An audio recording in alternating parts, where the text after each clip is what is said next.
आपको सब कुछ आप खुद। और जो ये चीज़ें हैं, ये ताल्लुक़ हैं, ये रिश्ते हैं, इनको रिलेट करना चाहिए। तो हम उस उम्र के उस हिस्से में ये सब कुछ रियलाइज़ करते हैं जब हम वक्त गुजार चुके होते हैं और हमें एहसास होता है कि हमने अपनी लाइफ में अर्न क्या किया है। वो अर्न किया हुआ हमें बताता है, जो आखिर तक साथ चलता है वो हमारा अपना रिश्ता होता है। जिस कहानी में हमारी जीत होती है, हम उस कहानी के हीरो होते हैं।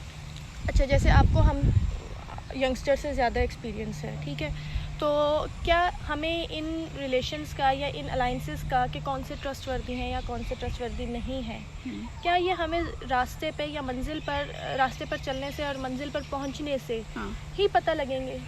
ऐसा नहीं हो सकता कि हमें ये बिफोर टाइम इसके कोई साइंस हो, कोई कुछ हो? मंजिल पे पहुंच के तो सिर्फ हमें उस चीज़ को एडमिट कर लेना होता है, ताल्लुक़ को, मतलब हम उस वक्त ये समझ लेते हैं कि ये कहानी हमारी क्योंकि जब तक हमें ठोकर लगेगी, क्या उसके बाद ही हम रियलाइज़ करेंगे? उससे पहले कुछ नहीं हो सकता? क्यों? अल्लाह ताला ने हमें इतनी अशरफुल मखलूक़ात बना दिया हुआ है और इतनी सोचने की अहलियत दी है, और हम इस सोच से इतना तो फ़ायदा उठा ही सकते हैं कि हमें अपने रिश्तों का एहतराम कैसे करना है, किन रिश्तों को अपना समझना है, रिश्तों का भरम रखना कैसे होता है।